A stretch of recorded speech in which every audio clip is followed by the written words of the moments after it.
Pinagtangkaang barili ng isang riding in tandem criminals na nakabonet ang pangunahing testigo sa umano'y pananakit at pang-aabuso sa kasambahay na si Nanay LB Vergara.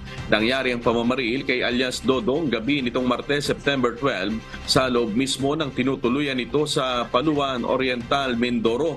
Sa Senate plenary session, inilahad ni Senator Jinggoy Estrada na bago ang pamamaril, ilang gabi nang may nagmamanman kay Dodong sa bahay nito sa Paluan Oriental, Mindoro.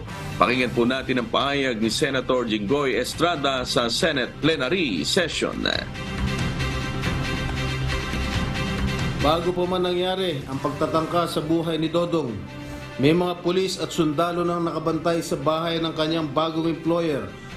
Bantay sarado man sila, ay nagawa pa rin ang pagtatangka sa buhay ni Dodong. Kaya nakakapagtaka kung bakit nangyari pa ito.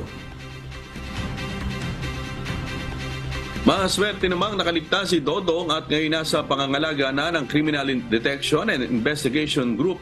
Sa ngayon, patuloy pang tinutugis ang mga suspect. Ayon sa Paluan Police, posible umanong tinatakot ng mga namaril si Dodong para umatras sa pagtestigo.